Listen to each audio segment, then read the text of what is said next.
Good afternoon, good evening, wherever you are. I hope that all of you are safe during this period of extreme crisis. I'm so delighted to be here and with the opportunity to speak with you.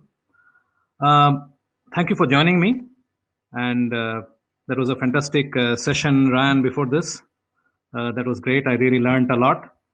Um, just before we start, one quick point. If you want to see the PowerPoint, the slide I'm sharing a little large, you just double click it and it will become large and my face can go in the corner. And please leave your name, email, and phone number on the chat window so that I can hop on a call with you later if you have questions. Lastly, quick show of hands. Where are you from? You can enter the location you are joining from.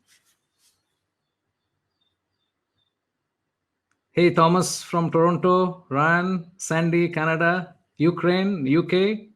Wow, Croatia, Germany. Awesome. Bart from Poland, welcome. Sandy from Waterloo. Wonderful, guys. Dennis, thank you. East Coast Canada. Lovely. Leeds, DC. Awesome, awesome. Lovely, lovely.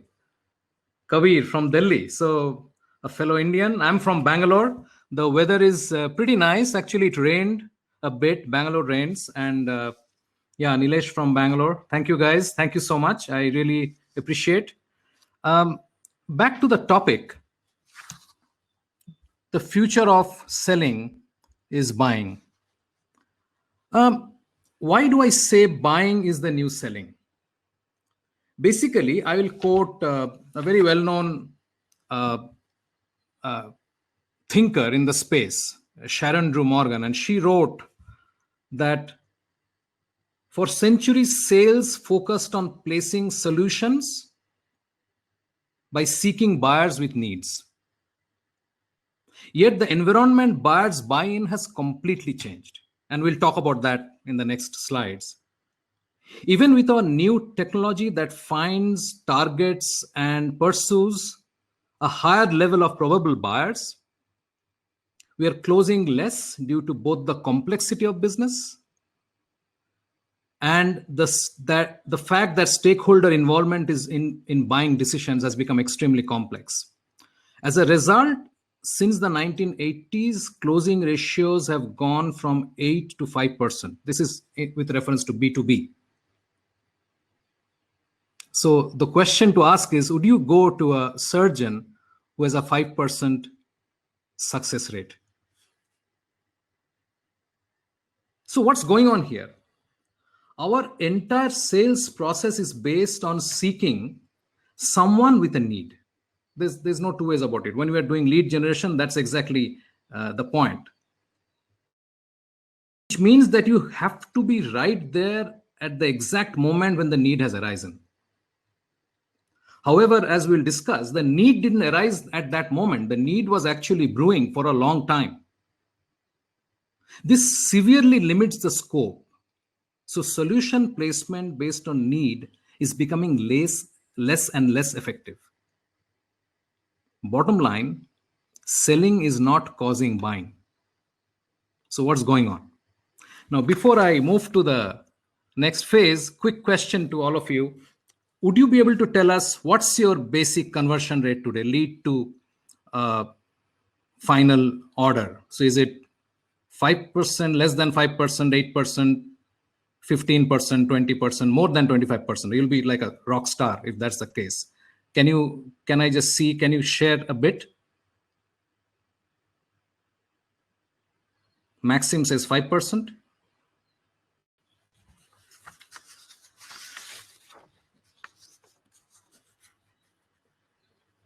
Any more inputs? Stephanie, 3. Thomas says around 17%. Test user to paying. That's great. That's great. So I'm assuming it's a SaaS product, and you're doing some really good job about in product-led marketing. I'm just assuming. I may be wrong. Any more?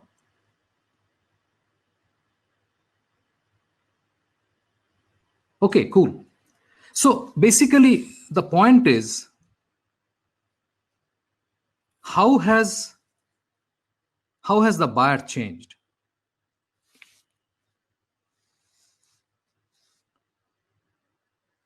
The buyer has changed because the system of matching demand to supply completely changed post for the industrial era. So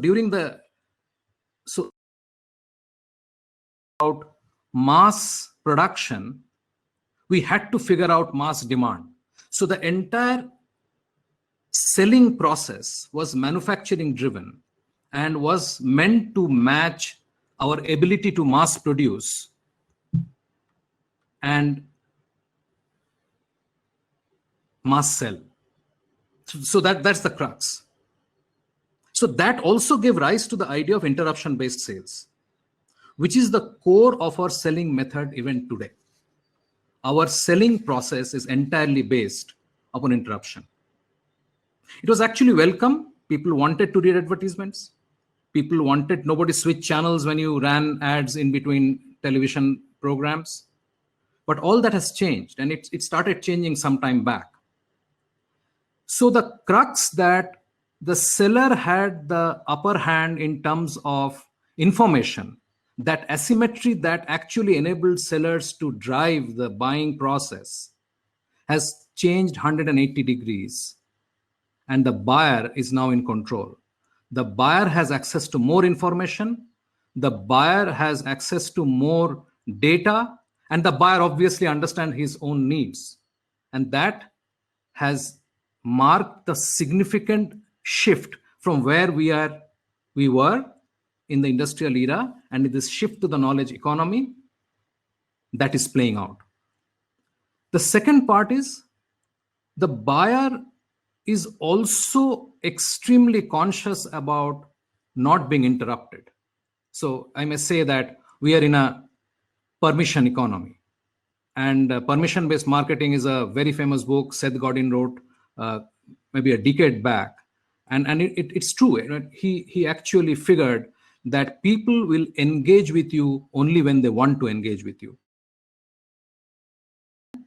Also, starting with the Facebook Cambridge Analytica fiasco leading to GDPR, CCPA, entire world is working on legislation to ensure that the privacy of people and organizations are not compromised.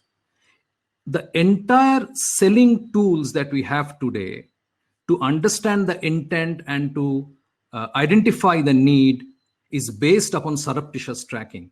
And that's not going to work anymore.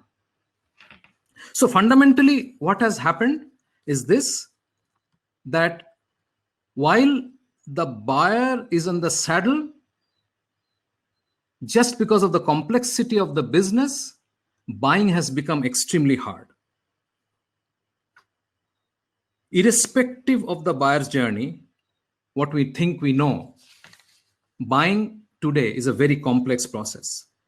And by the time the buyer is talking to a vendor, 70% of the journey is over.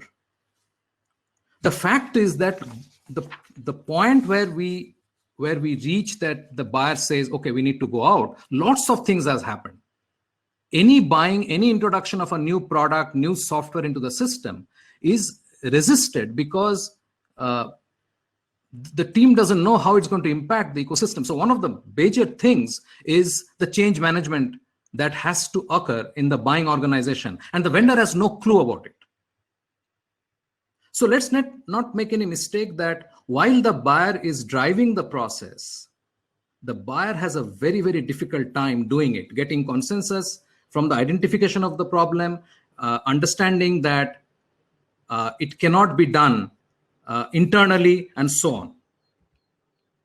On top of that, there are numerous challenges, the numerous transactional challenges, trying to meet vendors, trying to get all stakeholders to meet with the vendors, understanding solutions, understanding whether the technologies will map and work together with the existing products, and so on. It's a big challenge. The core of figuring out what's going on is this, that possibly we are asking the wrong question. we are continuing to ask ourselves, how can we make selling easy? The question that we ought to ask is, how can we make buying easy? That will be the question for the buyer-led world. Thank you very much. We are here. We have a booth. Please do come. And we would love to discuss what we see as the future of selling and what we believe can change the way our engagement with prospects and possible buyers can be friction-free and inclusive and easy. If you have any questions, do ping me. I'm available. Thank you very much. Thank you, Oscar, for managing this. And if you scan the code on the screen, you can see a demo of our product. Thank you very much.